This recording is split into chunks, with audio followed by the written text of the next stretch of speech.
ಎಲ್ಲರಿಗೂ ನಮಸ್ಕಾರ. ನಾನು ನಿಮ್ಮ ಡಾಕ್ಟರ್ DL ಪವಾರ್. ಇವತ್ತಿನ ಕ್ಲಾಸ್ನಲ್ಲಿ ಇಂಡಿಯನ್ ಕಾನ್ಸ್ಟಿಟ್ಯೂಷನ್, ಭಾರತದ ಸಂವಿಧಾನ, ಕರ್ನಾಟಕ ವಿಶ್ವವಿದ್ಯಾಲಯ ಧಾರವಾಡ 2ನೇ ಸೆಮಿಸ್ಟರ್ ಡಿಗ್ರಿ ವಿದ್ಯಾರ್ಥಿಗಳಿಗೆ ಅನುಗುಣವಾಗಿ BA, BSc, BCom, BCA, BBA ಹೀಗೆ 2ನೇ ಸೆಮಿಸ್ಟರ್ ಬೇರೆ ಬೇರೆ ವಿಷಯದ ಡಿಗ್ರಿ ಓದುತ್ತಿರುವ ವಿದ್ಯಾರ್ಥಿಗಳಿಗಾಗಿ ವಸ್ತುನಿಷ್ಠ ಮಾದರಿಯ ಪ್ರಶ್ನೋತ್ತರಗಳು. ಈ ಒಂದು ತರಗತಿಯಲ್ಲಿ ಇವತ್ತಿನ ದಿನ ಸುಮಾರು 230ಕ್ಕಿಂತ ಹೆಚ್ಚು ವಸ್ತುನಿಷ್ಠ ಮಾದರಿಯ ಪ್ರಶ್ನೋತ್ತರಗಳನ್ನ ಪಠ್ಯಕ್ರಮಕ್ಕನುಗುಣವಾಗಿ ಚರ್ಚೆ ಮಾಡೋಣ.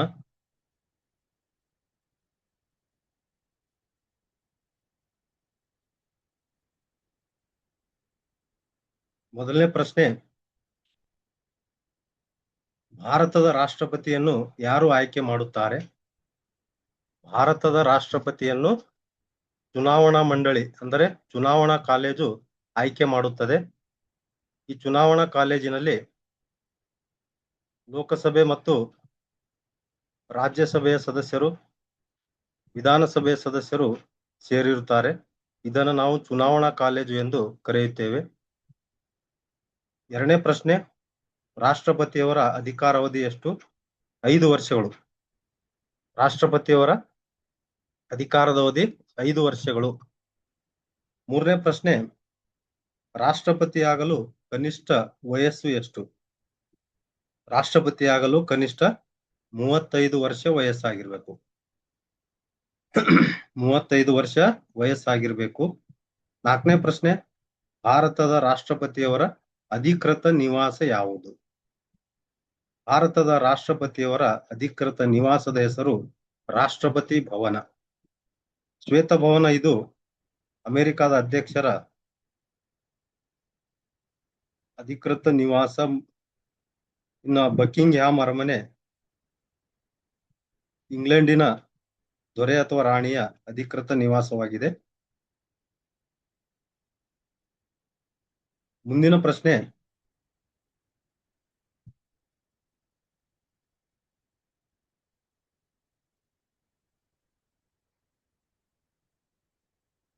ರಾಷ್ಟ್ರಪತಿ ರಾಜೀನಾಮೆಯನ್ನು ಯಾರಿಗೆ ಸಲ್ಲಿಸುತ್ತಾರೆ?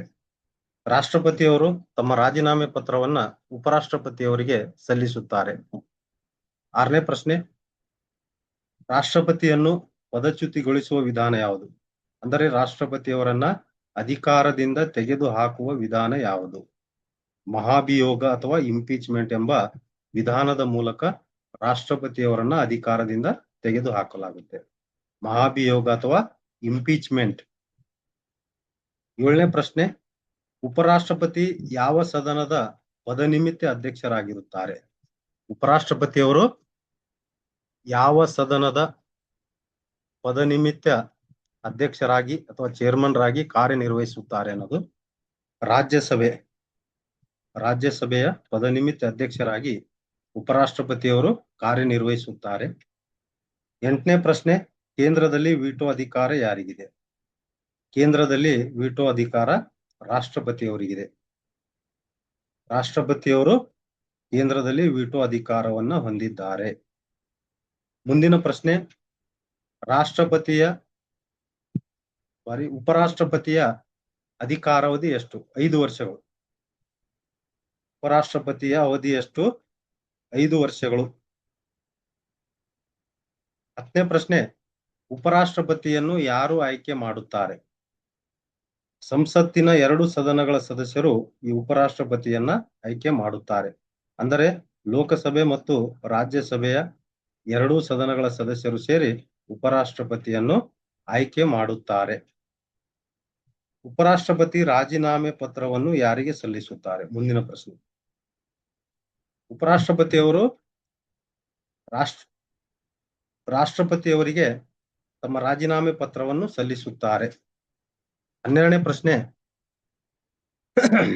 ರಾಷ್ಟ್ರಪತಿ ಹುದ್ದೆ ಖಾಲಿಯಾದಾಗ ಯಾರು ಕಾರ್ಯನಿರ್ವಹಿಸುತ್ತಾರೆ?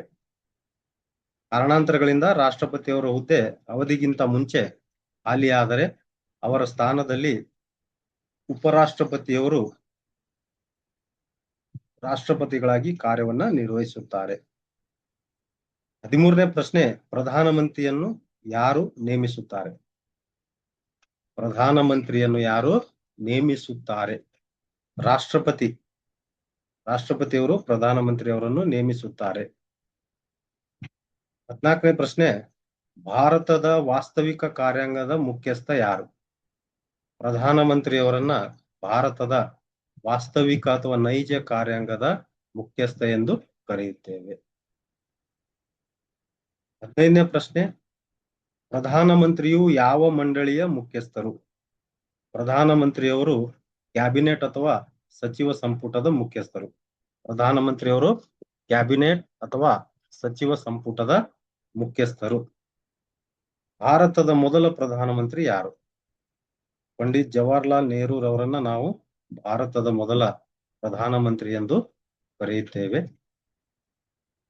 17ನೇ ಪ್ರಶ್ನೆ, ಪ್ರಧಾನಮಂತ್ರಿ ಸಾಮಾನ್ಯವಾಗಿ ಯಾವ ಸದನದ ಸದಸ್ಯರಾಗಿರುತ್ತಾರೆ?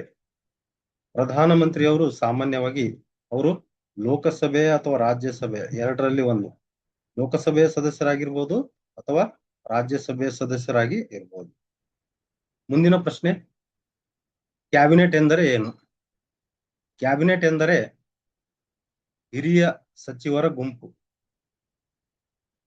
ಕ್ಯಾಬಿನೆಟ್ ಅಥವಾ ಸಚಿವ ಸಂಪುಟ ಅಂದರೆ ಕೆಲವು ಹಿರಿಯ ಸಚಿವರ ಗುಂಪನ್ನು ಸೇರಿಸಿ ನಾವು ಕ್ಯಾಬಿನೆಟ್ ಎಂದು ಕರೆಯುತ್ತೇವೆ. 19ನೇ ಪ್ರಶ್ನೆ, ಕ್ಯಾಬಿನೆಟ್ ವ್ಯವಸ್ಥೆ ಯಾವ ದೇಶದಿಂದ ಬಂದಿದೆ? ಬ್ರಿಟನ್. ಕ್ಯಾಬಿನೆಟ್ ವ್ಯವಸ್ಥೆ ಮೊದಲು ಹುಟ್ಟಿಕೊಂಡಿದ್ದು ಬ್ರಿಟನ್ನಲ್ಲಿ. 20ನೇ ಪ್ರಶ್ನೆ, ಸಚಿವ ಸಂಪುಟವು ಯಾರಿಗೆ ಜವಾಬ್ದಾರಿಯಾಗಿರುತ್ತದೆ? ಲೋಕಸಭೆ. ಸಚಿವ ಸಂಪುಟವು ಯಾರಿಗೆ ಜವಾಬ್ದಾರಿಯಾಗಿರುತ್ತದೆ? ಲೋಕಸಭೆ. 21ನೇ ಪ್ರಶ್ನೆ, ಅವಿಶ್ವಾಸ ನಿರ್ಣಯ ಯಾವ ಸರ್ಕಾರದ ವಿರುದ್ಧ ತರಲಾಗುತ್ತದೆ? ಪ್ರಧಾನಮಂತ್ರಿ ಮತ್ತು ಸಚಿವ ಸಂಪುಟದ ವಿರುದ್ಧ ಅವಿಶ್ವಾಸ ಮತವನ್ನ ಮಂಡನೆ ಮಾಡಲಾಗುತ್ತದೆ. ಸಚಿವ ಸಂಪುಟದ ರಚನೆಗೆ ಅಧ್ಯಕ್ಷತೆ ಯಾರು ವಹಿಸುತ್ತಾರೆ? ಪ್ರಧಾನಮಂತ್ರಿಯವರು ಸಚಿವ ಸಂಪುಟದ ಅಧ್ಯಕ್ಷತೆಯನ್ನು ವಹಿಸುತ್ತಾರೆ.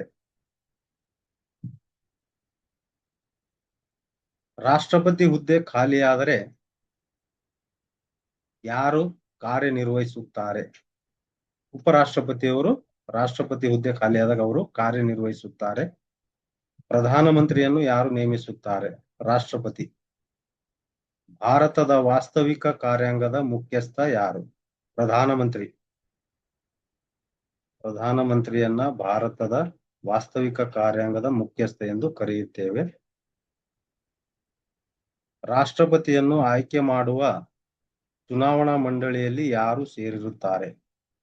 ಸಂಸತ್ತಿನ ಚುನಾಯಿತ ಸದಸ್ಯರು ಮತ್ತು ರಾಜ್ಯ ವಿಧಾನಸಭೆಗಳ ಚುನಾಯಿತ ಸದಸ್ಯರು ಈ ರಾಷ್ಟ್ರಪತಿಯನ್ನ ಆಯ್ಕೆ ಮಾಡುವಂತಹ ಚುನಾವಣಾ ಮಂಡಳಿ ಅಥವಾ ಚುನಾವಣಾ ಕಾಲೇಜಿನ ಭಾಗವಾಗಿರುತ್ತಾರೆ. ರಾಷ್ಟ್ರಪತಿ ಪ್ರಮಾಣ ವಚನವನ್ನು ಯಾರ ಮುಂದೆ ಸ್ವೀಕರಿಸುತ್ತಾರೆ? ರಾಷ್ಟ್ರಪತಿಯವರು ಸುಪ್ರೀಂ ಕೋರ್ಟಿನ ಮುಖ್ಯ ನ್ಯಾಯಮೂರ್ತಿಯವರ ಮುಂದೆ ಪ್ರಮಾಣ ವಚನವನ್ನ ಸ್ವೀಕರಿಸುತ್ತಾರೆ. 28ನೇ ಪ್ರಶ್ನೆ, ರಾಷ್ಟ್ರಪತಿಯ ಕ್ಷಮಾದಾನದ ಅಧಿಕಾರ ಯಾವ ವಿಧಿಯಲ್ಲಿದೆ ಅನ್ನೋದು.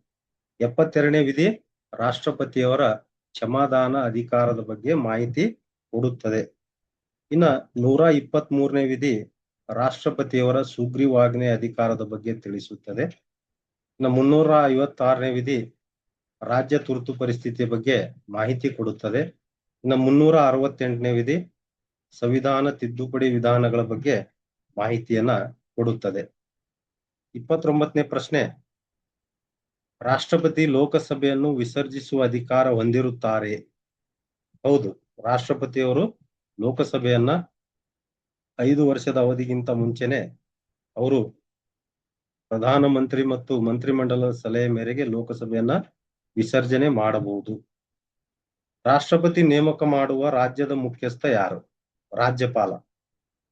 ಉಪರಾಷ್ಟ್ರಪತಿ ಆಗಲು ಕನಿಷ್ಠ ಎಷ್ಟು ವಯಸ್ಸು? 35 ವರ್ಷ. ಒಬ್ಬ ವ್ಯಕ್ತಿ ಉಪರಾಷ್ಟ್ರಪತಿಯಾಗಲು 35 ವರ್ಷ ವಯಸ್ಸಾಗಿರ್ಬೇಕು. ಉಪರಾಷ್ಟ್ರಪತಿಯನ್ನು ಪದಚ್ಯುತಿಗೊಳಿಸುವ ನಿರ್ಣಯ ಯಾವ ಸದನದಲ್ಲಿ ಪ್ರಾರಂಭವಾಗುತ್ತದೆ? ರಾಜ್ಯಸಭೆಯಲ್ಲಿ ಉಪರಾಷ್ಟ್ರಪತಿಯನ್ನ ಅಧಿಕಾರದಿಂದ ತೆಗೆದು ಹಾಕುವಂತಹ ನಿರ್ಣಯ ಮೊದಲು ರಾಜ್ಯಸಭೆಯಿಂದ ಪ್ರಾರಂಭವಾಗುತ್ತದೆ. ಮುಂದಿನ ಪ್ರಶ್ನೆ, ಉಪರಾಷ್ಟ್ರಪತಿ ರಾಜ್ಯಸಭೆಯ ಯಾವ ಹುದ್ದೆ ವಹಿಸುತ್ತಾರೆ? ಅಧ್ಯಕ್ಷತೆಯನ್ನ ವಹಿಸುತ್ತಾರೆ. ಚೇರ್ಮನ್ ರಾಗಿ ಅವರು ರಾಜ್ಯಸಭೆಯಲ್ಲಿ ಕಾರ್ಯವನ್ನ ನಿರ್ವಹಿಸುತ್ತಾರೆ. ಭಾರತದ ಮೊದಲ ಉಪರಾಷ್ಟ್ರಪತಿ ಯಾರು? Doctor S Radhakrishnan. ಉಪರಾಷ್ಟ್ರಪತಿಯ ಚುನಾವಣಾ ವಿವಾದವನ್ನು ಯಾರು ತೀರ್ಮಾನಿಸುತ್ತಾರೆ? Supreme court. ಉಪರಾಷ್ಟ್ರಪತಿಯ ಚುನಾವಣಾ ವಿಷಯಕ್ಕೆ ಸಂಬಂಧಪಟ್ಟಂತೆ ಏನಾದರೂ ವಿವಾದ ಉಂಟಾದರೆ ಅದನ್ನ ತೀರ್ಮಾನಿಸುವವರು ಸುಪ್ರೀಂ ಕೋರ್ಟ್. ಪ್ರಧಾನಮಂತ್ರಿಯು ಯಾವ ಸದನದ ವಿಶ್ವಾಸವನ್ನು ಹೊಂದಿರಬೇಕು? ಲೋಕಸಭೆ. ಲೋಕಸಭೆಯ ವಿಶ್ವಾಸವನ್ನ ಪ್ರಧಾನಮಂತ್ರಿಯವರು ಹೊಂದಿರಬೇಕು.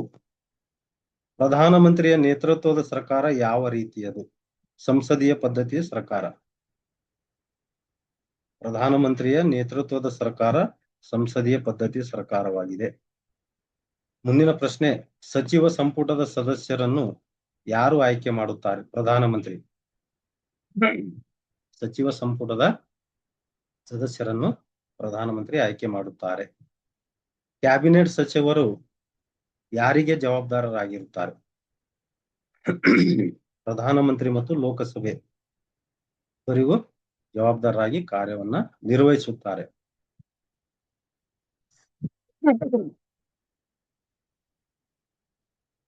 ಭಾರತದ ಸಂಸದೀಯ ವ್ಯವಸ್ಥೆಯಲ್ಲಿ ನಿಜವಾದ ಅಧಿಕಾರ ಯಾರ ಬಳಿ ಇರುತ್ತದೆ?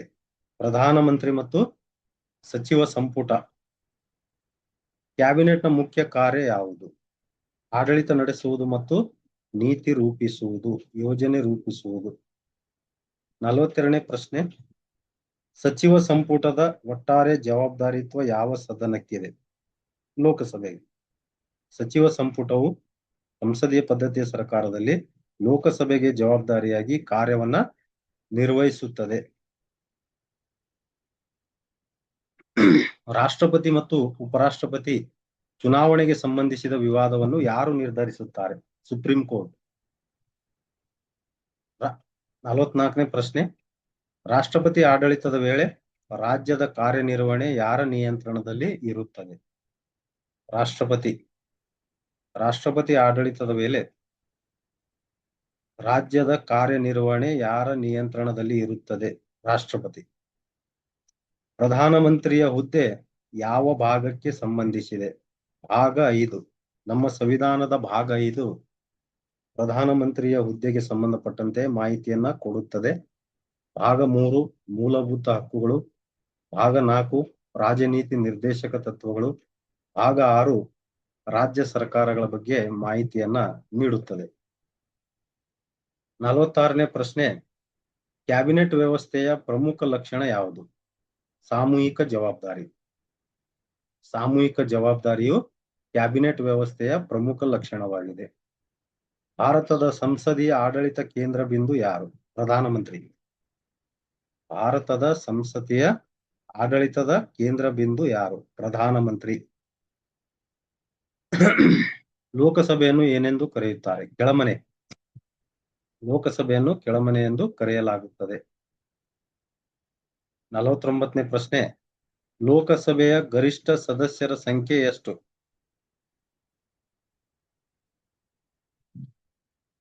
ಲೋಕಸಭೆಯ ಗರಿಷ್ಠ ಸದಸ್ಯರ ಸಂಖ್ಯೆ ಎಷ್ಟು? 543. ಆಕ್ಚುಲಿ ಪ್ರಸ್ತುತ ಲೋಕಸಭೆಯ ಸದಸ್ಯರ ಸಂಖ್ಯೆ 543 ಅಂತ ಆಗ್ಬೇಕಿದು. ಈ ಪ್ರಶ್ನೆ ಲೋಕಸಭೆಯ ಪ್ರಸ್ತುತ ಸದಸ್ಯರ ಸಂಖ್ಯೆ ಎಂದು ಓದಿಕೊಳ್ಳಬೇಕು.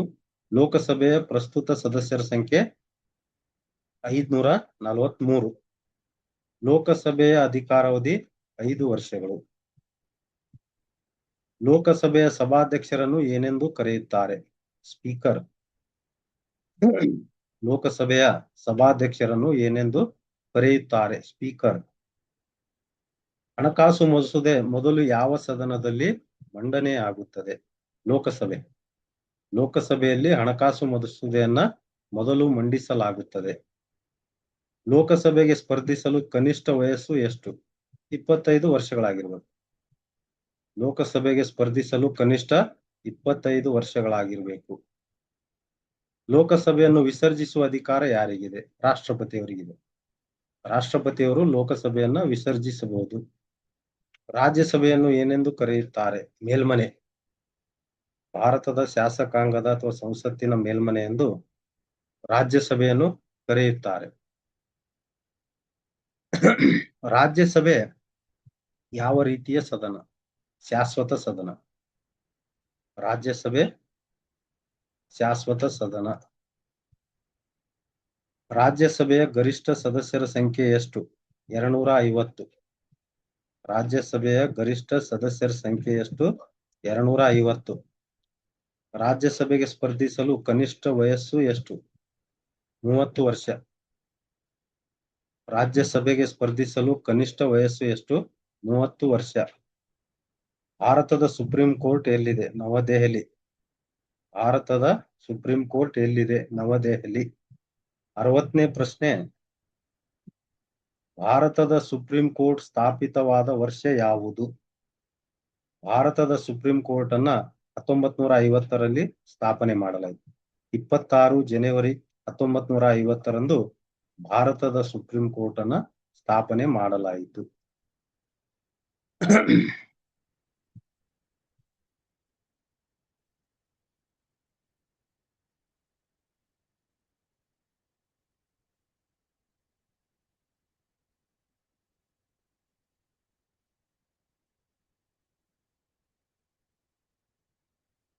ಅವಿಶ್ವಾಸ ನಿರ್ಣಯ.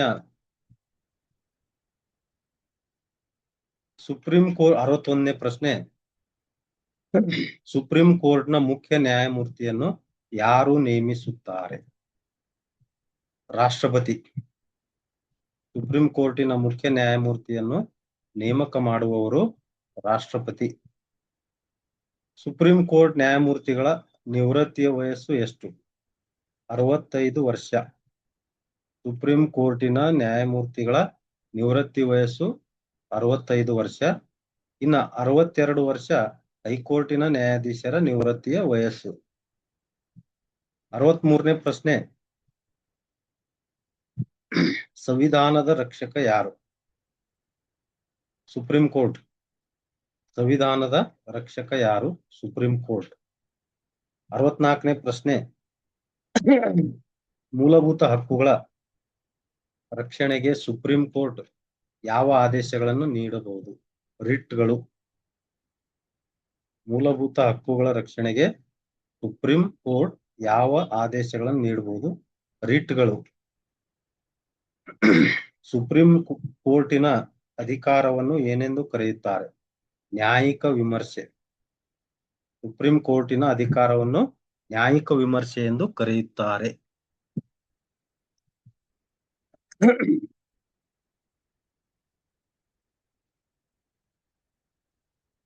ಅವಿಶ್ವಾಸ ನಿರ್ಣಯ ಯಾವ ಸದನದಲ್ಲಿ ತರಲಾಗುತ್ತದೆ?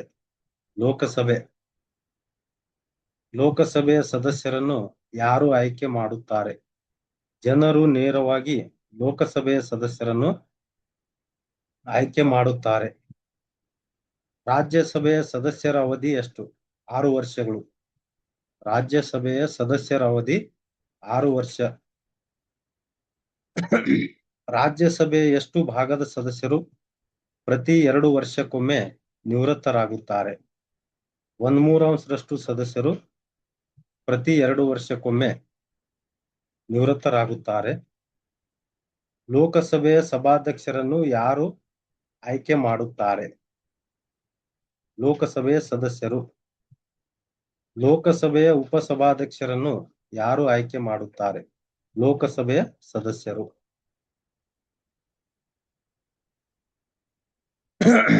ಲೋಕಸಭೆಯಲ್ಲಿ ಹಣಕಾಸು ಕುರಿತು ಅಂತಿಮ ಅಧಿಕಾರ ಯಾರದು?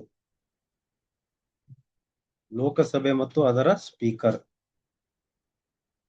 73ನೇ ಪ್ರಶ್ನೆ. ಲೋಕಸಭೆಯ ಕೋರಂ ಎಷ್ಟು? ಒಟ್ಟು ಸದಸ್ಯರ 1/10 ಸದಸ್ಯರು.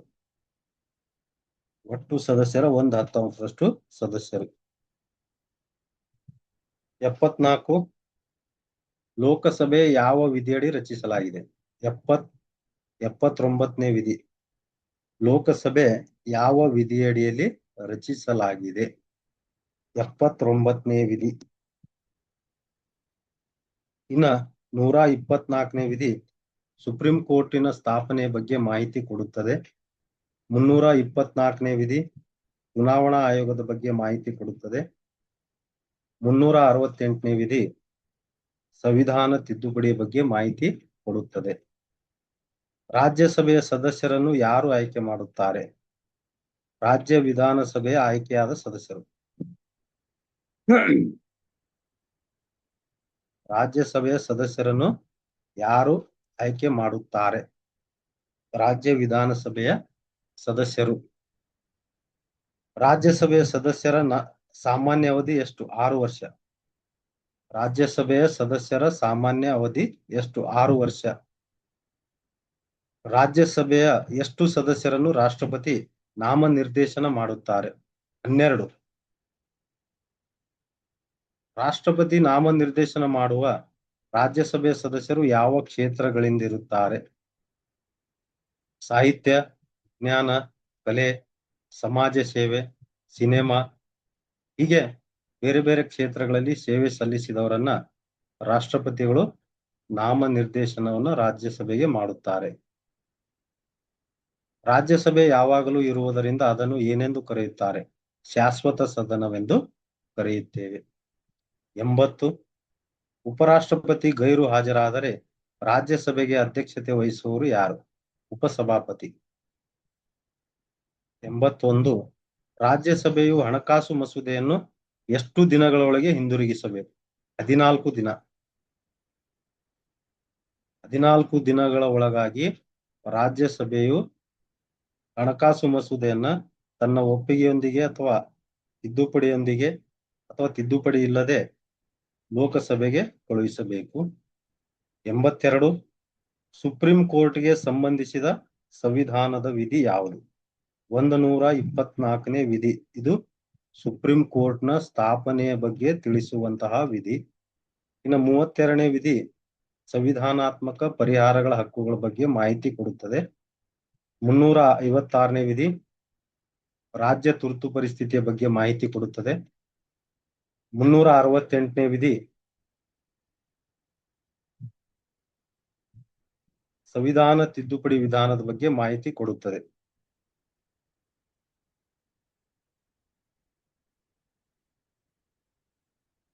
83 ಸುಪ್ರೀಂ ಕೋರ್ಟ್ ನ್ಯಾಯಮೂರ್ತಿಗಳನ್ನು ಯಾರು ನೇಮಿಸುತ್ತಾರೆ? ರಾಷ್ಟ್ರಪತಿ. ಸುಪ್ರೀಂ ಕೋರ್ಟ್ನ ಮುಖ್ಯ ಕಾರ್ಯ ಯಾವುದು? ನ್ಯಾಯ ನೀಡುವುದು ಮತ್ತು ಸಂವಿಧಾನ ರಕ್ಷಿಸುವುದು. ನ್ಯಾಯ ನೀಡುವುದು ಮತ್ತು ಸಂವಿಧಾನ ರಕ್ಷಿಸುವುದು. ಸುಪ್ರೀಂ ಕೋರ್ಟ್ನ ಮೂಲ ಅಧಿಕಾರ ವ್ಯಾಪ್ತಿ ಯಾವ ವಿಚಾರಗಳಿಗೆ ಸಂಬಂಧಿಸಿದೆ? Original jurisdiction. ಮೂಲ ಅಧಿಕಾರ ವ್ಯಾಪ್ತಿ ರಾಜ್ಯ ಮತ್ತು ಕೇಂದ್ರದ ನಡುವಿನ ವಿವಾದಗಳು. ಕೇಂದ್ರ ಮತ್ತು ರಾಜ್ಯಗಳ ನಡುವೆ ಇರುವ ವಿವಾದಗಳಿಗೆ ಸಂಬಂಧಿಸಿದಂತೆ ಸುಪ್ರೀಂ ಕೋರ್ಟಿನ ಮೂಲ ಅಧಿಕಾರ ವ್ಯಾಪ್ತಿ ಸಂಬಂಧಿಸಿದೆ. 86 ಸುಪ್ರೀಂ ಕೋರ್ಟಿನ ಮೇಲ್ಮನವಿ ಅಧಿಕಾರವನ್ನು ಏನೆಂದು ಕರೆಯುತ್ತಾರೆ? Appellate jurisdiction. ಅಪೀಲು ಅಧಿಕಾರ ವ್ಯಾಪ್ತಿ. Appellate jurisdiction.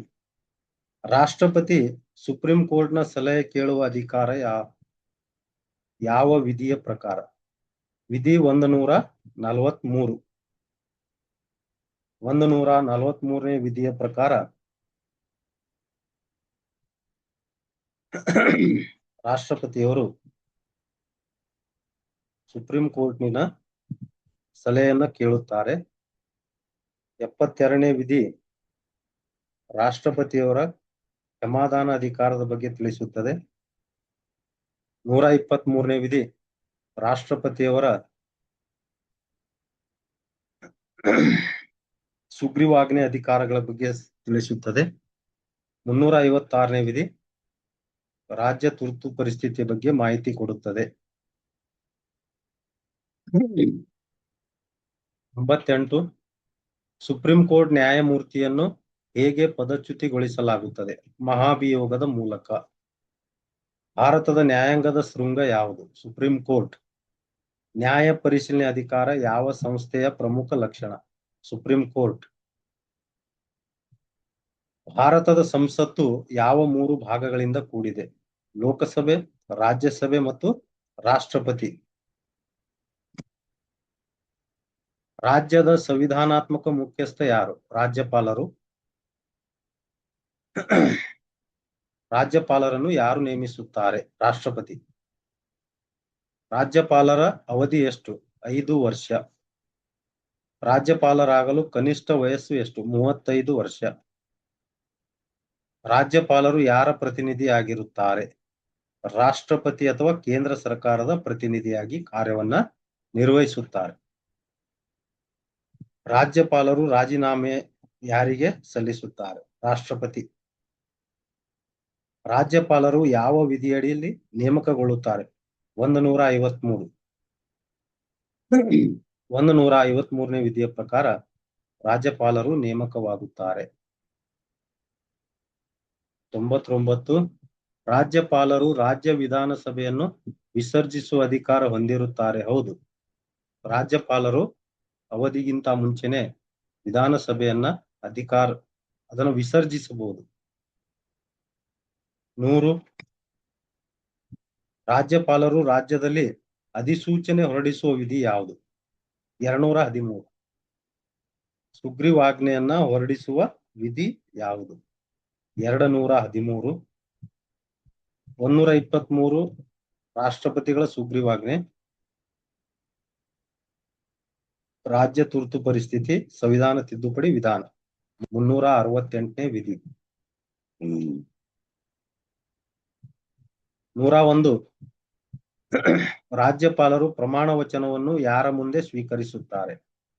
ಹೈಕೋರ್ಟ್ನ ಮುಖ್ಯ ನ್ಯಾಯಮೂರ್ತಿಗಳ ಎದುರು ರಾಜ್ಯಪಾಲರು ಪ್ರಮಾಣ ವಚನವನ್ನ ಸ್ವೀಕರಿಸುತ್ತಾರೆ.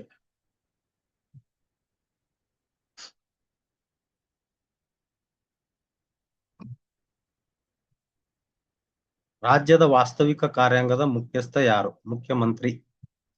ಮುಖ್ಯಮಂತ್ರಿಯನ್ನು ಯಾರು ನೇಮಿಸುತ್ತಾರೆ? ರಾಜ್ಯಪಾಲರು. ಮುಖ್ಯಮಂತ್ರಿ ಯಾವ ಮಂಡಳಿಯ ಮುಖ್ಯಸ್ಥರು? ಸಚಿವ ಸಂಪುಟ. ಮುಖ್ಯಮಂತ್ರಿ ಯಾರಿಗೆ ಜವಾಬ್ದಾರಿಯಾಗಿರುತ್ತಾರೆ? ವಿಧಾನಸಭೆ. ಮುಖ್ಯಮಂತ್ರಿ ಸಾಮಾನ್ಯವಾಗಿ ಯಾವ ಸದನದ ವಿಶ್ವಾಸ ಹೊಂದಿರಬೇಕು? ಕೆಳಮನೆಯಾದ ವಿಧಾನಸಭೆಯ ವಿಶ್ವಾಸ ಹೊಂದಿರಬೇಕು. ಮುಖ್ಯಮಂತ್ರಿ ರಾಜೀನಾಮೆ ನೀಡಿದರೆ ಏನಾಗುತ್ತದೆ? ಸಂಪೂರ್ಣ ಸಚಿವ ಸಂಪುಟ ರಾಜೀನಾಮೆ ನೀಡಿದಂತಾಗುತ್ತದೆ. ರಾಜ್ಯದ ಮೊದಲ ನಾಗರಿಕ ಯಾರು? ರಾಜ್ಯಪಾಲರು. ರಾಜ್ಯದ ಅತ್ಯುನ್ನತ ನ್ಯಾಯಾಲಯ ಯಾವುದು? ಹೈಕೋರ್ಟ್.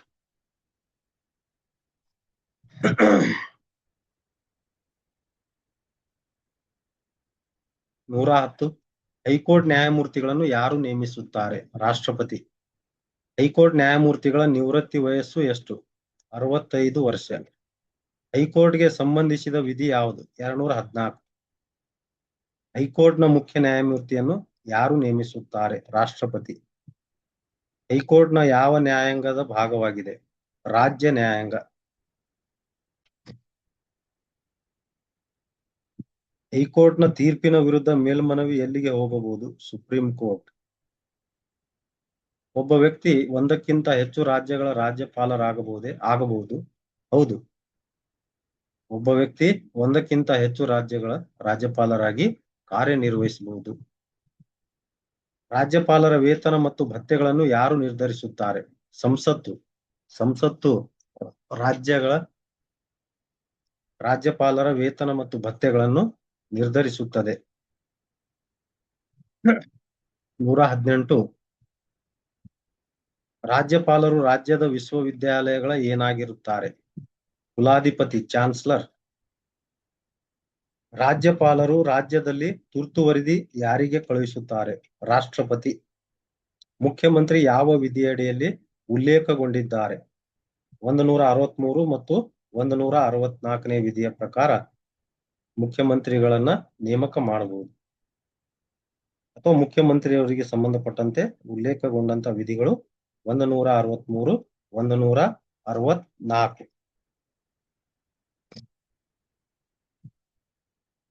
121ನೇ ಪ್ರಶ್ನೆ. ಮುಖ್ಯಮಂತ್ರಿಯ ಸಲಹೆ ಮೇರೆಗೆ ರಾಜ್ಯ ಸಚಿವರನ್ನು ಯಾರು ನೇಮಿಸುತ್ತಾರೆ? ರಾಜ್ಯಪಾಲರು. ಮುಖ್ಯಮಂತ್ರಿ ಯಾರಿಗೆ ರಾಜ್ಯ ಆಡಳಿತದ ಮಾಹಿತಿ ನೀಡಬೇಕು? ರಾಜ್ಯಪಾಲರು.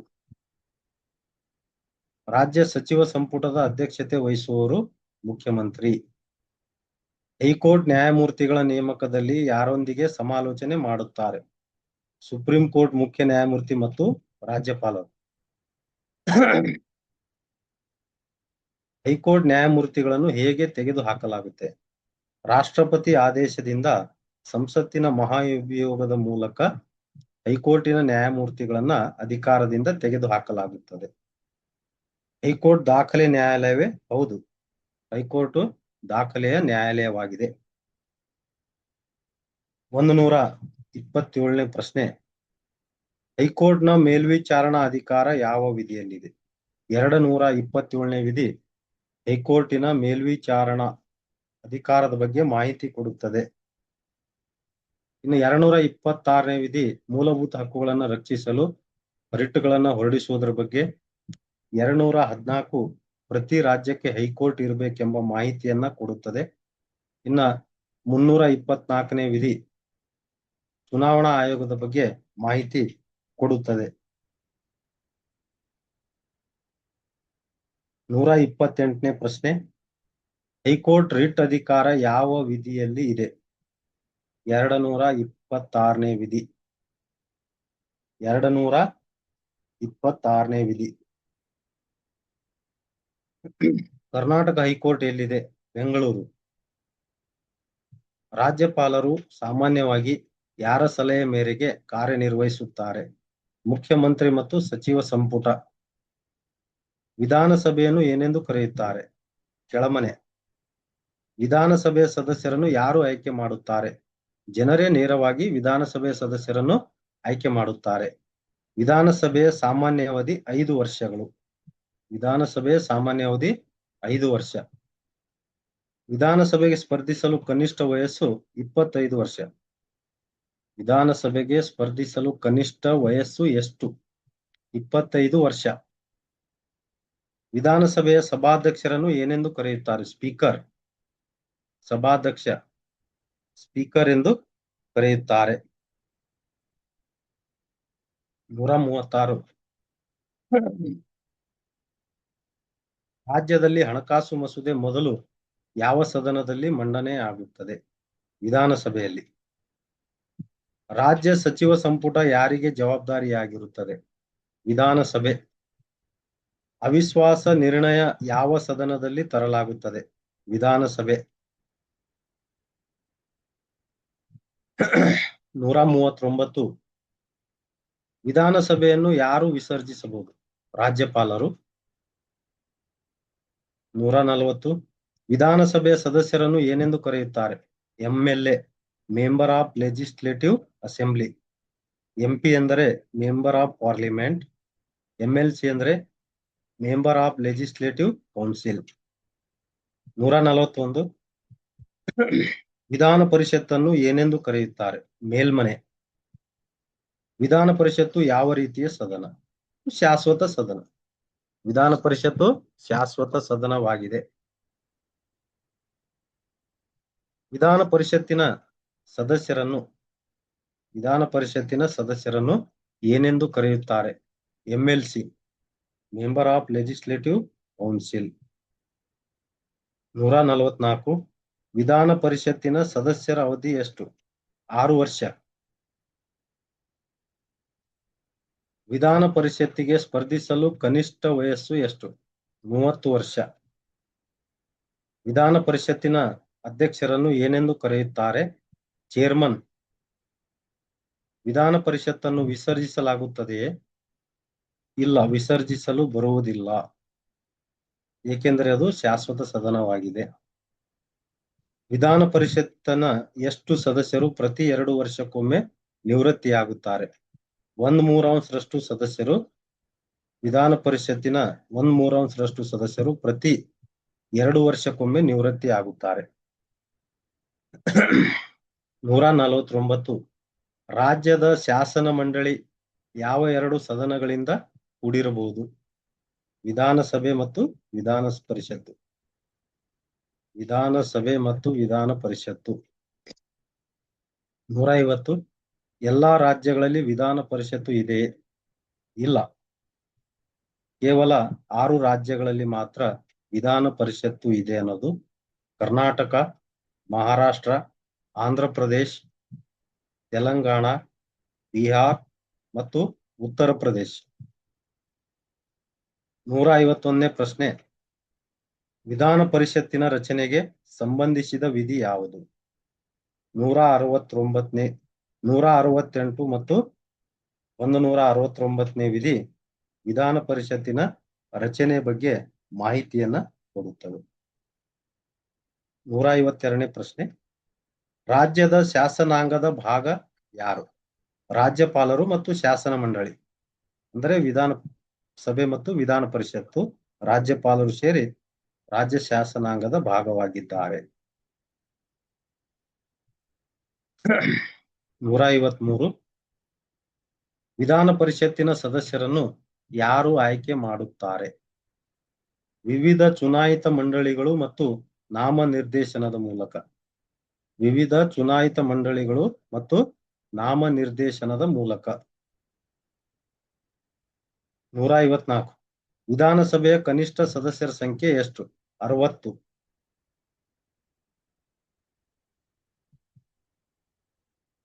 ವಿಧಾನಸಭೆಯ ಕನಿಷ್ಠ ಸದಸ್ಯರ ಸಂಖ್ಯೆ ಎಷ್ಟು? 60. ವಿಧಾನಸಭೆಯ ಗರಿಷ್ಠ ಸದಸ್ಯರ ಸಂಖ್ಯೆ ಎಷ್ಟು? 500.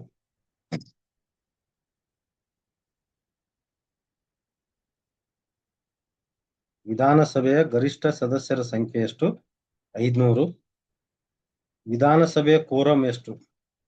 ಕೋರಂ ಎಂದರೆ ಹಾಜರಾತಿ. ವಿಧಾನಸಭೆಯ ಅಧಿವೇಶನ ನಡೆಯಲಿಕ್ಕೆ ಬೇಕಾಗುವ ಸದಸ್ಯರ ಸಂಖ್ಯೆ ಕೋರಂ 1/10 ಸದಸ್ಯರು. 157. ವಿಧಾನಸಭೆಯ ಉಪಸಭಾಧ್ಯಕ್ಷರನ್ನು ಯಾರು ಆಯ್ಕೆ ಮಾಡುತ್ತಾರೆ? ಸದಸ್ಯರು. ವಿಧಾನಸಭೆ ಸದಸ್ಯರು ತಮ್ಮಲ್ಲಿಯೇ ಒಬ್ಬರನ್ನ ಉಪಸಭಾಧ್ಯಕ್ಷರು ಎಂದು ಆಯ್ಕೆ ಮಾಡುತ್ತಾರೆ. 158. ವಿಧಾನಸಭೆಗೆ ಸಂಬಂಧಿಸಿದ ಸಂವಿಧಾನದ ವಿಧಿಗಳು ಯಾವುವು? 168ರಿಂದ 212ರವರೆಗಿನ ವಿಧಿಗಳು ವಿಧಾನಸಭೆಗೆ ಸಂಬಂಧಿಸಿದಂತೆ ಮಾಹಿತಿಯನ್ನ ನೀಡುತ್ತವೆ. 168ರಿಂದ 212ರವರೆಗಿನ ವಿಧಿಗಳು. ವಿಧಾನ ಪರಿಷತ್ತಿನ ಸದಸ್ಯರ ಗರಿಷ್ಠ ಸಂಖ್ಯೆ ಯಾವ ಆಧಾರದ ಮೇಲೆ ನಿರ್ಧಾರವಾಗುತ್ತದೆ? ವಿಧಾನಸಭೆಯ ಸದಸ್ಯರ ಸಂಖ್ಯೆಯ 1/3 ಅಂಶದ ಆಧಾರದ ಮೇಲೆ. ವಿಧಾನ ಪರಿಷತ್ತಿನ ಸದಸ್ಯರ ಗರಿಷ್ಠ ಸಂಖ್ಯೆ ಯಾವ ಆಧಾರದ ಮೇಲೆ ನಿರ್ಧಾರವಾಗುತ್ತದೆ? ವಿಧಾನಸಭೆಯ ಸದಸ್ಯರ ಸಂಖ್ಯೆಯ 1/3. 160ನೇ ಪ್ರಶ್ನೆ. ವಿಧಾನ ಪರಿಷತ್ತಿನ ಕನಿಷ್ಠ ಸದಸ್ಯರ ಸಂಖ್ಯೆ ಎಷ್ಟು? 40. ವಿಧಾನ ಪರಿಷತ್ತಿನ ಕನಿಷ್ಠ ಸದಸ್ಯರ ಸಂಖ್ಯೆ 40. 161. ವಿಧಾನ ಪರಿಷತ್ತಿನ ಸದಸ್ಯರನ್ನು ಯಾವ ಯಾವ ವರ್ಗಗಳಿಂದ ಆಯ್ಕೆ ಮಾಡಲಾಗುತ್ತದೆ? ಶಿಕ್ಷಕ ಕ್ಷೇತ್ರ, ಪದವೀಧರ ಕ್ಷೇತ್ರ, ಸ್ಥಳೀಯ ಸಂಸ್ಥೆಗಳು, ವಿಧಾನಸಭೆಯ ಸದಸ್ಯರು ಹಾಗೂ ನಾಮನಿರ್ದೇಶಿತ ಸದಸ್ಯರು. 162. ವಿಧಾನ ಪರಿಷತ್ತಿನ ಸದಸ್ಯರ ಎಷ್ಟು ಭಾಗವನ್ನು ರಾಜ್ಯಪಾಲರು ನಾಮನಿರ್ದೇಶನ ಮಾಡುತ್ತಾರೆ? 1/6 ಸದಸ್ಯರು. 1/6 ಸದಸ್ಯರು ವಿಧಾನ ಪರಿಷತ್ತಿನ ಸದಸ್ಯರಾಗಿ ರಾಜ್ಯಪಾಲರು ನಾಮನಿರ್ದೇಶನ ಮಾಡುತ್ತಾರೆ. 163. ವಿಧಾನ ಪರಿಷತ್ತು ಹಣಕಾಸು ಮಸೂದೆಯನ್ನು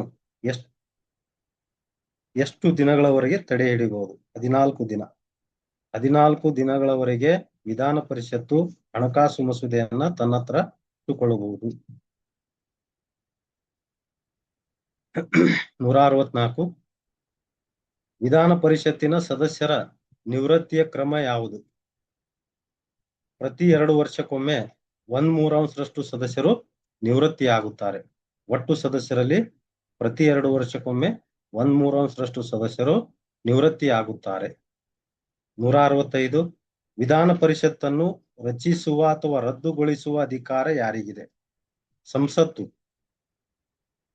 ಒಂದು ರಾಜ್ಯದಲ್ಲಿ ವಿಧಾನ ಪರಿಷತ್ತನ್ನ ರಚಿಸುವ ಅಥವಾ ಅದನ್ನು ರದ್ದುಗೊಳಿಸುವ ಅಧಿಕಾರ ಸಂಸತ್ತಿಗಿದೆ. 166 ವಿಧಾನ ಪರಿಷತ್ತಿನ ರಚನೆ ಅಥವಾ ರದ್ದುಗೊಳಿಸಲು ಮೊದಲು ಯಾವ ಸದನ ನಿರ್ಣಯ ಅಂಗೀಕರಿಸಬೇಕು? ವಿಧಾನಸಭೆ. ಒಂದು ರಾಜ್ಯದಲ್ಲಿ ವಿಧಾನ ಪರಿಷತ್ತನ್ನ ರಚಿಸಬೇಕು ಅಥವಾ ಇದ್ದ ವಿಧಾನ ಪರಿಷತ್ತನ್ನ ರದ್ದುಗೊಳಿಸಬೇಕು ಅನ್ನುವುದರ ಕುರಿತು ಮೊದಲು ನಿರ್ಣಯ ಅಂಗೀಕರಿಸುವವರು ವಿಧಾನಸಭೆ. 167 ರಾಜ್ಯದ ಶಾಸಕಾಂಗದ ನಾಮಮಾತ್ರ ಮುಖ್ಯಸ್ಥ ಯಾರು? ರಾಜ್ಯಪಾಲರು. ರಾಜ್ಯದ ಶಾಸನಾಂಗದ ನಾಮಮಾತ್ರ ಮುಖ್ಯಸ್ಥ ಯಾರು? ರಾಜ್ಯಪಾಲರು. 168 ರಾಜ್ಯದ ನಿಜವಾದ ಕಾರ್ಯಾಂಗದ ಮುಖ್ಯಸ್ಥ ಯಾರು? ಮುಖ್ಯಮಂತ್ರಿ. ರಾಜ್ಯದ ನಿಜವಾದ ಕಾರ್ಯಾಂಗದ ಮುಖ್ಯಸ್ಥ ಮುಖ್ಯಮಂತ್ರಿ.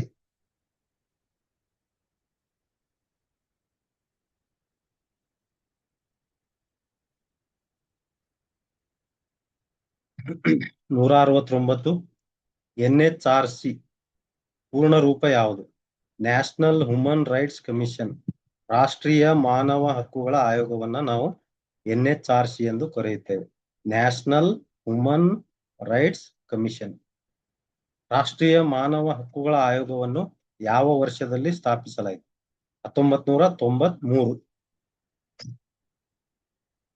NHRC ಯಾವ ಕಾಯ್ದೆಯಡಿಯಲ್ಲಿ ಸ್ಥಾಪಿಸಲಾಯಿತು? Protection of human rights act 1993. Protection of human rights act 1993. ಮಾನವ ಹಕ್ಕುಗಳ ರಕ್ಷಣಾ ಕಾಯ್ದೆ 1993 ಅಡಿಯಲ್ಲಿ ರಾಷ್ಟ್ರೀಯ ಮಾನವ ಹಕ್ಕುಗಳ ಆಯೋಗವನ್ನ ಸ್ಥಾಪನೆ ಮಾಡಲಾಯಿತು ಅನ್ನೋದು. ಮಾನವ ಹಕ್ಕುಗಳ ರಕ್ಷಣಾ ಕಾಯ್ದೆ 1993 ಪ್ರಕಾರ. 172 NHRCಯ ಮುಖ್ಯ ಉದ್ದೇಶ ಮಾನವ ಹಕ್ಕುಗಳ ರಕ್ಷಣೆ. ರಾಷ್ಟ್ರೀಯ ಮಾನವ ಹಕ್ಕುಗಳ ಆಯೋಗದ ಮುಖ್ಯ ಉದ್ದೇಶ ಮಾನವ ಹಕ್ಕುಗಳ ರಕ್ಷಣೆ. NHRCಯ ಅಧ್ಯಕ್ಷರನ್ನು ಯಾರು ನೇಮಿಸುತ್ತಾರೆ? ರಾಷ್ಟ್ರಪತಿ. ಈ NHRCಯ ಅಧ್ಯಕ್ಷರು ಸಾಮಾನ್ಯವಾಗಿ ಯಾರು ಆಗಿರುತ್ತಾರೆ? ಸುಪ್ರೀಂ ಕೋರ್ಟಿನ ಮಾಜಿ ಮುಖ್ಯ ನ್ಯಾಯಮೂರ್ತಿಗಳಾಗಿರುವವರು. ಅವರನ್ನ NHRCಯ ಅಧ್ಯಕ್ಷರನ್ನಾಗಿ ಆಯ್ಕೆ ಮಾಡಲಾಗುತ್ತೆ. NHRC ಕೇಂದ್ರ ಕಚೇರಿ ಎಲ್ಲಿದೆ? ನವದೆಹಲಿ. ಮಾನವ ಹಕ್ಕು ಎಂದರೇನು? ಮಾನವನ ಗೌರವ ಮತ್ತು ಸ್ವಾತಂತ್ರ್ಯಕ್ಕೆ ಸಂಬಂಧಿಸಿದ ಹಕ್ಕುಗಳನ್ನ ಮಾನವ ಹಕ್ಕುಗಳು ಎಂದು ಕರೆಯುತ್ತೇವೆ. ಒಬ್ಬ ವ್ಯಕ್ತಿಯ ವ್ಯಕ್ತಿತ್ವ ವಿಕಾಸಕ್ಕೆ ಹಕ್ಕುಗಳು ಬೇಕೇ ಬೇಕು.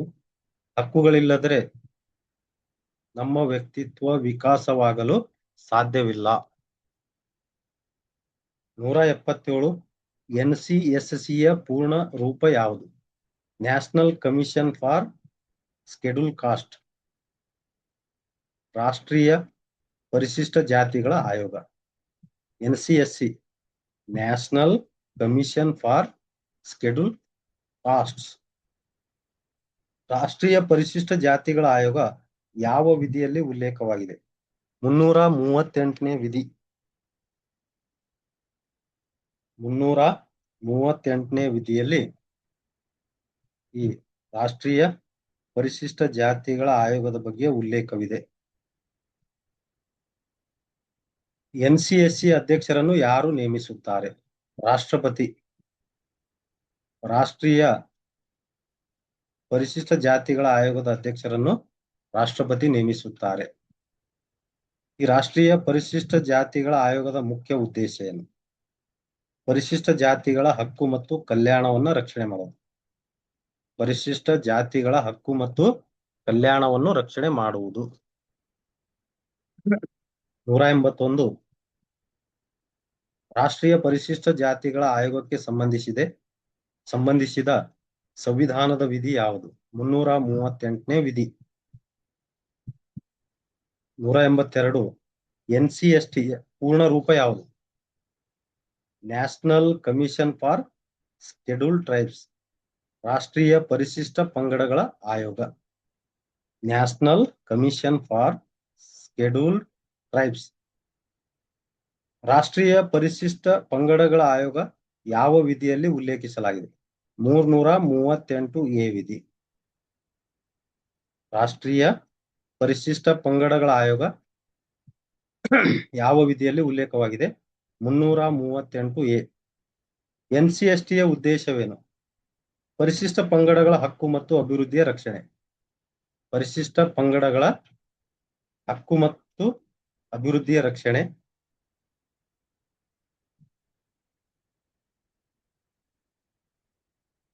ಈ NCST ರಾಷ್ಟ್ರೀಯ ಪರಿಶಿಷ್ಟ ಪಂಗಡಗಳ ಆಯೋಗದ ಅಧ್ಯಕ್ಷರನ್ನ ಯಾರು ನೇಮಿಸುತ್ತಾರೆ? ರಾಷ್ಟ್ರಪತಿ. NCW ಪೂರ್ಣ ರೂಪ ಯಾವುದು? ನ್ಯಾಷನಲ್ ಕಮಿಷನ್ ಫಾರ್ ವುಮನ್, ರಾಷ್ಟ್ರೀಯ ಮಹಿಳಾ ಆಯೋಗ. ರಾಷ್ಟ್ರೀಯ ಮಹಿಳಾ ಆಯೋಗ ಯಾವ ವರ್ಷದಲ್ಲಿ ಸ್ಥಾಪಿಸಲಾಯಿತು? 1992.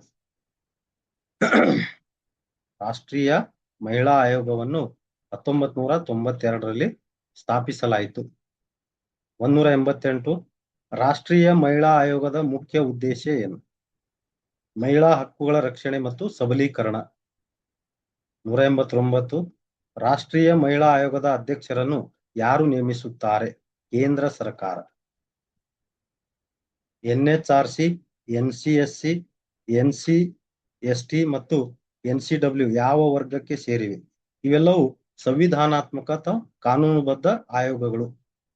ರಾಷ್ಟ್ರೀಯ ಮಾನವ ಹಕ್ಕುಗಳ ಆಯೋಗ, ರಾಷ್ಟ್ರೀಯ ಪರಿಶಿಷ್ಟ ಜಾತಿಗಳ ಆಯೋಗ, ರಾಷ್ಟ್ರೀಯ ಪರಿಶಿಷ್ಟ ಪಂಗಡಗಳ ಆಯೋಗ, ರಾಷ್ಟ್ರೀಯ ಮಹಿಳಾ ಆಯೋಗ ಇವೆಲ್ಲವೂ ಸಂವಿಧಾನಾತ್ಮಕ ಅಥವಾ ಕಾನೂನುಬದ್ಧ ಆಯೋಗಗಳು.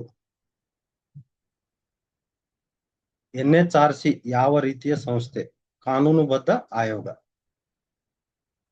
NHRC ತನಿಖೆ ನಡೆಸಲು ಯಾರ ಸೇವೆಯನ್ನು ಪಡೆಯಬಹುದು? ಪೊಲೀಸ್ ಮತ್ತು ತನಿಖಾ ಸಂಸ್ಥೆಗಳ ಸೇವೆಯನ್ನು ಪಡೆಯಬಹುದು. NHRCನ ಶಿಫಾರಸುಗಳು ಯಾವ ರೂಪದಲ್ಲಿರುತ್ತವೆ? ಸಲಹಾತ್ಮಕವಾಗಿರುತ್ತವೆ, ರಿಕಮೆಂಡೇಟರಿ. 194 NCSC ವರದಿಯನ್ನು ಯಾರಿಗೆ ಸಲ್ಲಿಸುತ್ತಾರೆ? ರಾಷ್ಟ್ರಪತಿ.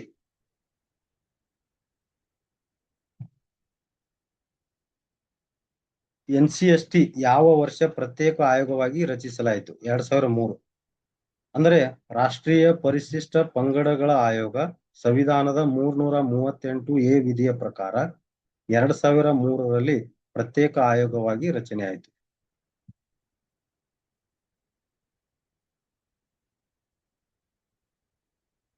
ನೂರ 96 ಮಹಿಳೆಯರ ಮೇಲಿನ ದೌರ್ಜನ್ಯ ಮತ್ತು ಹಕ್ಕು ಉಲ್ಲಂಘನೆ ಕುರಿತು ಪರಿಶೀಲಿಸುವ ಆಯೋಗ ಯಾವುದು?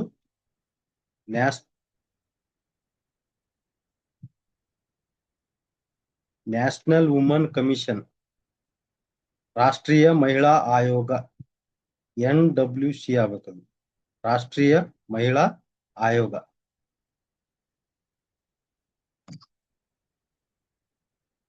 197 ಭಾರತದ ಚುನಾವಣಾ ಆಯೋಗ ಯಾವ ವಿಧಿಯಲ್ಲಿ ಉಲ್ಲೇಖವಾಗಿದೆ? 324ನೇ ವಿಧಿ. ಭಾರತದ ಚುನಾವಣಾ ಆಯೋಗ ಯಾವ ರೀತಿಯ ಸಂಸ್ಥೆ? ಸಂವಿಧಾನಾತ್ಮಕ ಸಂಸ್ಥೆ. 199 ಭಾರತದ ಚುನಾವಣಾ ಆಯೋಗವನ್ನು ಯಾರು ನೇಮಿಸುತ್ತಾರೆ? ರಾಷ್ಟ್ರಪತಿ. 200 ಚುನಾವಣಾ ಆಯೋಗದ ಮುಖ್ಯ ಕಾರ್ಯ ಏನು? ಚುನಾವಣೆಗಳನ್ನು ನಡೆಸುವುದು ಮತ್ತು ಮೇಲ್ವಿಚಾರಣೆ ಮಾಡುವುದು. 201ನೇ ಪ್ರಶ್ನೆ ಭಾರತದ ಮೊದಲ ಮುಖ್ಯ ಚುನಾವಣಾ ಆಯುಕ್ತ ಯಾರು? ಸುಕುಮಾರ್ ಸೇನ್. 202 ಚುನಾವಣಾ ಆಯೋಗದ ಕೇಂದ್ರ ಕಚೇರಿ ಎಲ್ಲಿದೆ? ನವದೆಹಲಿ.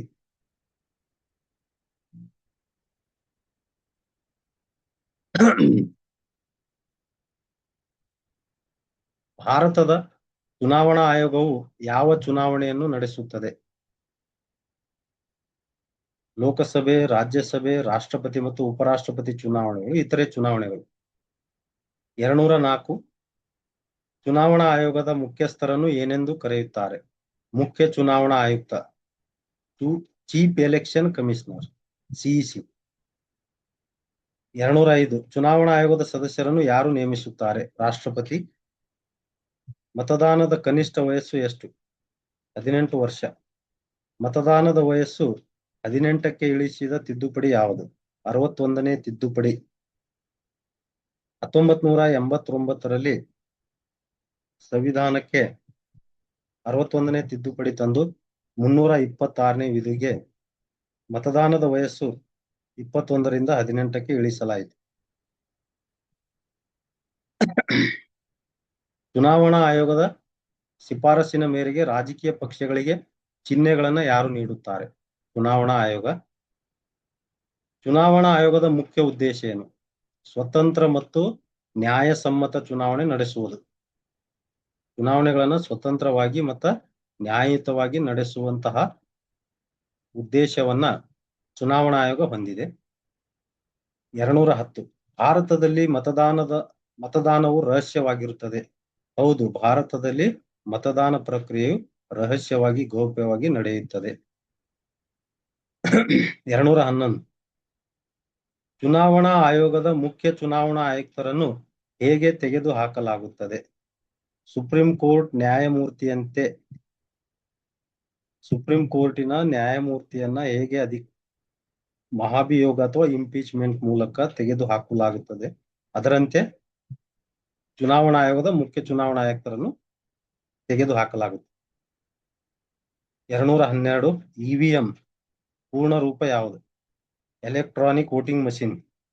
ಇವಿಎಂ ಪೂರ್ಣ ರೂಪ ಯಾವುದು? Electronic voting machine. 213. ಮತದಾರರ ಪಟ್ಟಿಯನ್ನು ಏನೆಂದು ಕರೆಯುತ್ತಾರೆ?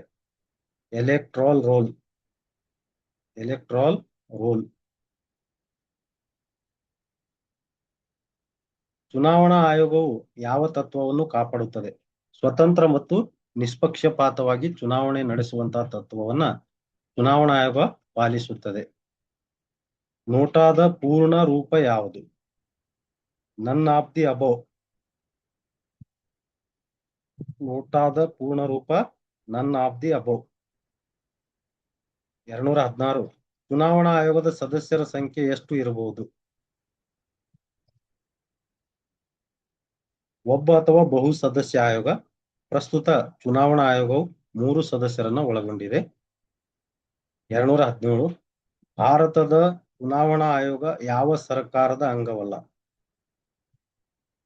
ಅಂದರೆ ಭಾರತದ ಚುನಾವಣಾ ಆಯೋಗ ಸ್ವತಂತ್ರ ಸಂವಿಧಾನಾತ್ಮಕ ಸಂಸ್ಥೆಯಾಗಿ ಕಾರ್ಯವನ್ನ ನಿರ್ವಹಿಸುತ್ತದೆ.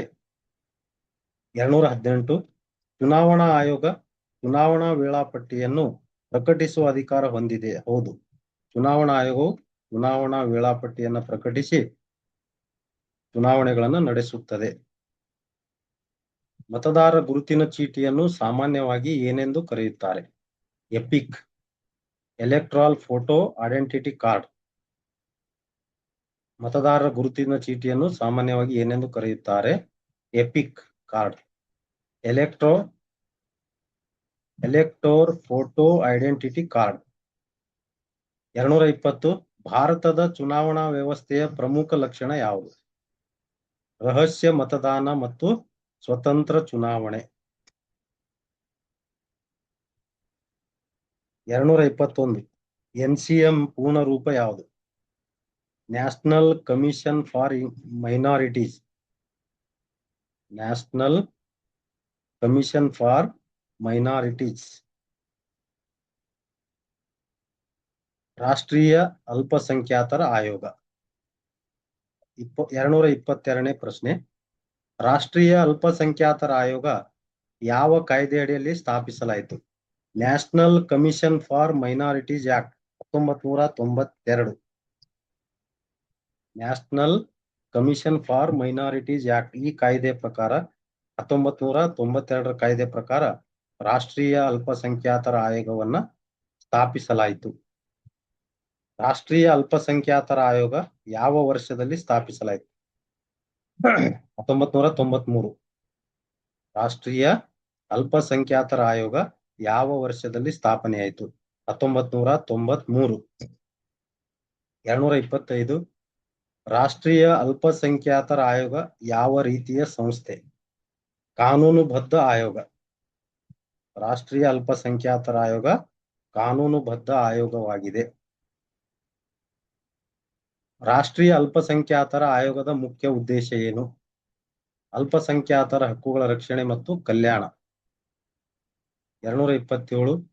ರಾಷ್ಟ್ರೀಯ ಅಲ್ಪಸಂಖ್ಯಾತರ ಆಯೋಗದ ಅಧ್ಯಕ್ಷರನ್ನು ಯಾರು ನೇಮಿಸುತ್ತಾರೆ? ಕೇಂದ್ರ ಸರ್ಕಾರ. 228. ರಾಷ್ಟ್ರೀಯ ಅಲ್ಪಸಂಖ್ಯಾತರ ಆಯೋಗದ ಕೇಂದ್ರ ಕಚೇರಿ ಎಲ್ಲಿದೆ? ನವದೆಹಲಿ. 229. ಅಲ್ಪಸಂಖ್ಯಾತರ ಹಕ್ಕುಗಳು ಯಾವ ಸಂವಿಧಾನದ ಭಾಗಕ್ಕೆ ಸಂಬಂಧಿಸಿದವು? ಮೂಲಭೂತ ಹಕ್ಕುಗಳು. 230. ಶಿಕ್ಷಣ ಸಂಸ್ಥೆಗಳನ್ನು ಸ್ಥಾಪಿಸಿ ನಡೆಸುವ ಅಲ್ಪಸಂಖ್ಯಾತರ ಹಕ್ಕು ಯಾವ ವಿಧಿಯಲ್ಲಿದೆ? 29 ಮತ್ತು 30ನೇ ವಿಧಿ. ನಮ್ಮ ಸಂವಿಧಾನದ ಮೂಲಭೂತ ಹಕ್ಕುಗಳ ಪಟ್ಟಿಯಲ್ಲಿ ಬರುವ 29 ಮತ್ತು 30ನೇ ವಿಧಿಗಳು ಅಲ್ಪಸಂಖ್ಯಾತರು ಶಿಕ್ಷಣ ಸಂಸ್ಥೆಗಳನ್ನು ಸ್ಥಾಪಿಸಿ ಅವುಗಳನ್ನ ನಡೆಸುವಂತಹ ಹಕ್ಕನ್ನು ಹೊಂದಿದ್ದಾರೆ ಎಂದು ಹೇಳುತ್ತವೆ. 19ನೇ ವಿಧಿ ಮೂಲಭೂತ ಸ್ವಾತಂತ್ರ್ಯಗಳ ಬಗ್ಗೆ. 21ನೇ ವಿಧಿ ಜೀವನ ಮತ್ತು ವ್ಯಕ್ತಿ ಸ್ವಾತಂತ್ರ್ಯದ ರಕ್ಷಣೆ ಬಗ್ಗೆ ಮಾಹಿತಿ ಕೊಡುತ್ತದೆ. ಇನ್ನು 32ನೇ ವಿಧಿ ಸಂವಿಧಾನಾತ್ಮಕ ಪರಿಹಾರಗಳ ಹಕ್ಕುಗಳ ಬಗ್ಗೆ ಮಾಹಿತಿಯನ್ನ ಕೊಡುತ್ತದೆ. ಕೊನೆಯ ಪ್ರಶ್ನೆ 231ನೇ ಪ್ರಶ್ನೆ. ರಾಷ್ಟ್ರೀಯ ಅಲ್ಪಸಂಖ್ಯಾತರ ಆಯೋಗದ ಪ್ರಮುಖ ಗುರಿ ಯಾವುದು? ಅಲ್ಪಸಂಖ್ಯಾತರ ಹಕ್ಕುಗಳು ಮತ್ತು ಹಿತಾಸಕ್ತಿಗಳನ್ನ ರಕ್ಷಿಸುವುದು. ರಾಷ್ಟ್ರೀಯ ಅಲ್ಪಸಂಖ್ಯಾತರ ಆಯೋಗದ ಪ್ರಮುಖ ಗುರಿ ಯಾವುದು? ಅಲ್ಪಸಂಖ್ಯಾತರ ಹಕ್ಕುಗಳು ಮತ್ತು ಹಿತಾಸಕ್ತಿಗಳನ್ನು ರಕ್ಷಿಸುವುದು. ಧನ್ಯವಾದಗಳು. ಇಲ್ಲಿಗೆ ಈ ಒಂದು ತರಗತಿ ಮುಕ್ತಾಯವಾಯಿತು. ಈ ನನ್ನ ತರಗತಿ ಇಲ್ಲಿಯವರೆಗೆ ಯೂಟ್ಯೂಬ್ ಚಾನಲ್ನ ತರಗತಿಯ ವೀಕ್ಷಣೆ ಮಾಡಿದಂತಹ ನನ್ನ ಎಲ್ಲ ವಿದ್ಯಾರ್ಥಿ ಸ್ನೇಹಿತರಿಗೆ ಧನ್ಯವಾದಗಳು. ಇದೇ ರೀತಿ ಈ ನನ್ನ ವಿಡಿಯೋ ತರಗತಿ ಇಷ್ಟವಾದರೆ ನನ್ನ ಚಾನಲನ್ನು ಲೈಕ್ ಮಾಡಿ, ಕಾಮೆಂಟ್ ಮಾಡಿ, ಸಬ್ಸ್ಕ್ರೈಬ್ ಆಗಲು ಬೆಲ್ ಐಕನನ್ನು ಒತ್ತಬೇಕು. ನೀವು ಬೆಲ್ ಐಕನ್ ಒತ್ತಿದ ಮೇಲೆ ಮತ್ತೆ ನನ್ನ ಮುಂದೆ ಬರುವ ನನ್ನ ವಿಡಿಯೋಗಳನ್ನು ಮೊದಲು ನೀವು ಪಡೀಲಿಕ್ಕೆ ಸಹಾಯವಾಗುತ್ತದೆ. ಅದೇ ರೀತಿ ವಿಡಿಯೋ ಇಷ್ಟ ಆದರೆ ನಿಮ್ಮ ಗೆಳೆಯರಿಗೆ ಶೇರ್ ಮಾಡಿರಿ ಅಂತೇಳಿ ಕೇಳಿಕೊಳ್ಳುತ್ತಾ ಎಲ್ಲರಿಗೂ ನಮಸ್ಕಾರ.